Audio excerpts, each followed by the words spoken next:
Buenas a todos, mi nombre es José Arteaga y hoy junto con mi compañero Carlos Guerrero vamos a hablarles sobre un tema muy interesante. El origen del lenguaje y sus diferentes teorías. ¿Qué es lo que realmente nos hace humanos? Según el filósofo Wilhelm von Humboldt, it is nothing other than words which has made us human. Las palabras son una herramienta única y poderosa. A lo largo de la historia, los seres humanos han intentado entender cómo y por qué desarrollamos el lenguaje. Desde tiempos antiguos, muchas culturas atribuían el origen del lenguaje a los dioses. Esto le daba al lenguaje un aire místico, algo que solo seres superiores podían otorgar. Durante el siglo XIX, sin embargo, las discusiones sobre el origen del lenguaje adquirieron tanta relevancia que en 1866 la Sociedad Lingüística de París prohibió cualquier trabajo sobre el tema. Lo mismo ocurrió en Londres una década después. El resultado, un siglo completo de abandono en la investigación sobre el origen del lenguaje. Hoy en día sabemos que la capacidad lingüística no es un regalo divino, sino algo codificado en nuestra biología.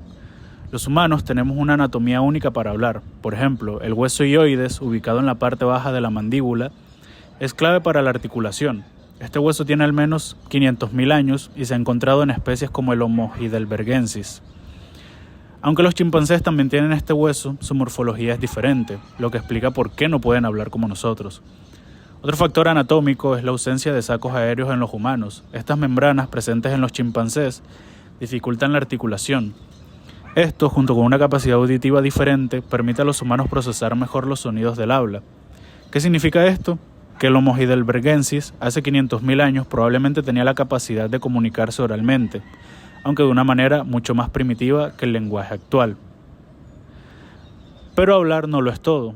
El lenguaje implica la capacidad de representar el mundo mediante símbolos. En el cerebro, regiones como el área de Broca y Wernicke son fundamentales para el lenguaje. Aunque no podemos estudiar el cerebro de homínidos extintos directamente, los moldes endocraneales, es decir, las huellas dejadas en los cráneos, sugieren que tanto el Homo neanderthales como el Homo heidelbergensis tenían un desarrollo en el área de Broca similar al nuestro. Sin embargo, no todo es concluyente. El área de Wernicke, que también es crucial para el lenguaje, no deja una marca tan clara, lo que dificulta nuestra comprensión sobre su evolución en estos homínidos. Además, aunque en un principio se atribuyó al gen FOXP2 un papel clave en el lenguaje, se descubrió que este no es suficiente, ya que el lenguaje es un proceso tan complejo que requiere la cooperación de varios genes. El lenguaje como una necesidad social. El tamaño del neocórtex, responsable de nuestras capacidades cognitivas superiores, está directamente relacionado con el tamaño de nuestros grupos sociales. Según el antropólogo Robin Dunbar, el lenguaje surgió como una herramienta para mantener las relaciones sociales en estos grupos cada vez más grandes. Otra teoría sugiere que el lenguaje pudo haberse desarrollado para mejorar la caza en grupo. Imaginen a nuestros antepasados planificando una cacería, decidir quién participa, qué rol le desempeñarían y compartir información sobre la presa. Sin algún tipo de comunicación, esto hubiera sido casi imposible. En cuanto al pensamiento simbólico y la evolución, el pensamiento simbólico, es decir, la capacidad de crear símbolos y darles un significado arbitrario, es exclusivo de los seres humanos. Aunque algunos primates, como el chimpancés, pueden aprender a usar símbolos, no pueden crearlos por sí mismos. Las evidencias más antiguas de pensamientos simbólicos en los humanos datan de hace unos 75.000 años, cuando nuestros antepasados ya utilizaban adornos personales con algún significado social. Además, el uso de pigmentos para marcar herramientas o en ceremonias fúnebres indica un claro uso del pensamiento simbólico, mucho antes de que surgiera el lenguaje complejo.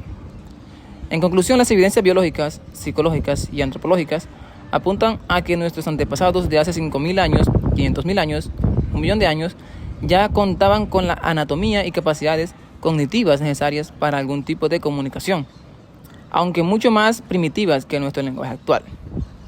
Si bien aún no hay conclusiones definitivas, todo indica que el lenguaje, como lo conocemos, es el resultado de millones de años de evolución, impulsado por la necesidad de sobrevivir, cazar y mantener relaciones sociales. Para terminar, el lenguaje sigue siendo uno de los mayores misterios de nuestra especie, pero lo que sí está claro es que sin él no seríamos lo que somos hoy.